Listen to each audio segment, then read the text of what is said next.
Nahum, chapter 1. The burden of Nineveh, the book of the vision of Nahum the Elkoshite. God is jealous, and the Lord revengeth. The Lord revengeth, and is furious.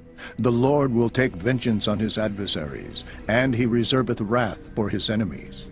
The Lord is slow to anger, and great in power, and will not at all acquit the wicked. The Lord hath his way in the whirlwind and in the storm, and the clouds are the dust of his feet. He rebuketh the sea, and maketh it dry, and drieth up all the rivers. Bashan languisheth, and Carmel and the flower of Lebanon languisheth. The mountains quake at him, and the hills melt, and the earth is burned at his presence, yea, the world and all that dwell therein. Who can stand before his indignation, and who can abide in the fierceness of his anger?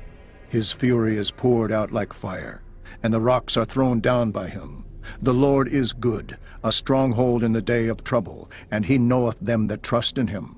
But with an overrunning flood he will make an utter end of the place thereof, and darkness shall pursue his enemies. What do ye imagine against the Lord? He will make an utter end. Affliction shall not rise up the second time. For while they be folden together as thorns, and while they are drunken as drunkards, they shall be devoured as stubble fully dry. There is one come out of thee that imagineth evil against the Lord, a wicked counselor. Thus saith the Lord, though they be quiet, and likewise many, yet thus shall they be cut down when he shall pass through. Though I have afflicted thee, I will afflict thee no more. For now will I break his yoke from off thee, and will burst thy bonds in sunder. And the Lord hath given a commandment concerning thee, that no more of thy name be sown. Out of the house of thy gods will I cut off the graven image and the molten image. I will make thy grave, for thou art vile. Behold upon the mountains the feet of him that bringeth good tidings, that publisheth peace. O Judah, keep thy solemn feasts, perform thy vows, for the wicked shall no more pass through thee. He is utterly cut off. Chapter 2.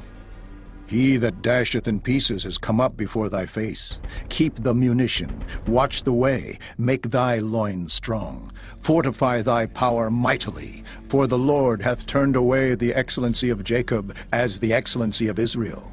For the emptiers have emptied them out, and marred their vine branches. The shield of his mighty men is made red. The valiant men are in scarlet. The chariots shall be with flaming torches in the day of his preparation, and the fir trees shall be terribly shaken.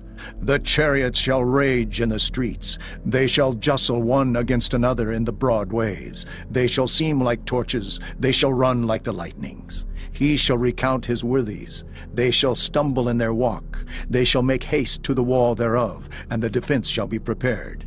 The gates of the rivers shall be opened, and the palace shall be dissolved.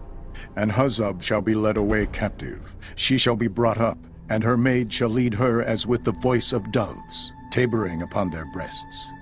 But Nineveh is of old like a pool of water, yet they shall flee away. Stand, stand, shall they cry, but none shall look back. Take ye the spoil of silver, take the spoil of gold, for there is none end of the store, and glory out of all the pleasant furniture. She is empty, and void, and waste, and the heart melteth, and the knees smite together, and much pain is in all loins. And the faces of them all gather blackness. Where is the dwelling of the lions, and the feeding place of the young lions? Where the lion, even the old lion, walked, and the lion's whelp, and none made them afraid? The lion did tear in pieces enough for his whelps, and strangled for his lionesses, and filled his holes with prey, and his dens with ravin.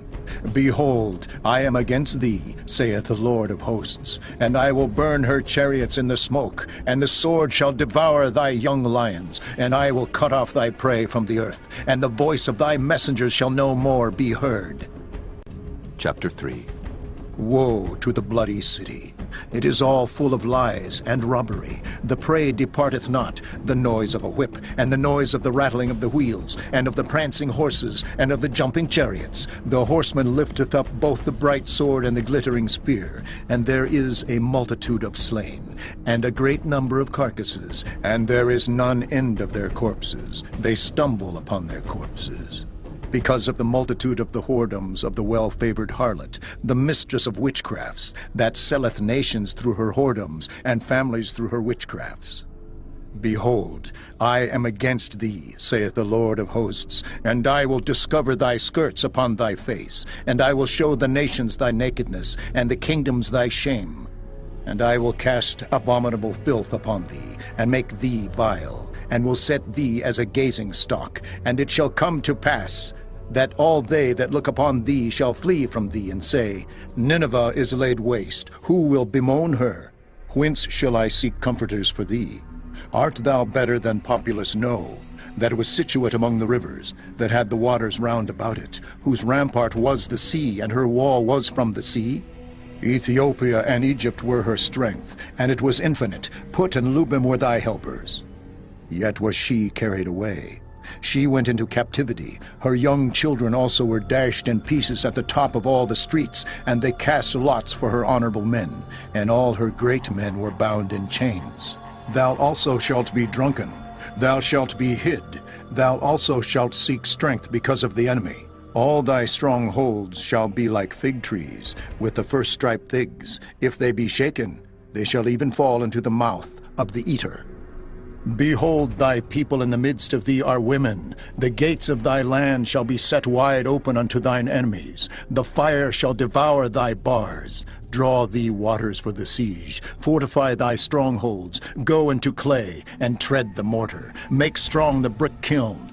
There shall the fire devour thee. The sword shall cut thee off. It shall eat thee up like the cankerworm. Make thyself many as the cankerworm. Make thyself many as the locusts. Thou hast multiplied thy merchants above the stars of heaven. The cankerworm spoileth and flieth away.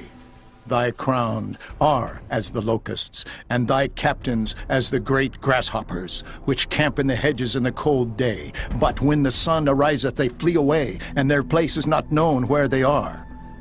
Thy shepherds slumber, O king of Assyria. Thy nobles shall dwell in the dust. Thy people is scattered upon the mountains, and no man gathereth them. There is no healing of thy bruise. Thy wound is grievous. All that hear the bruit of thee shall clap their hands over thee. For upon whom hath not thy wickedness passed continually?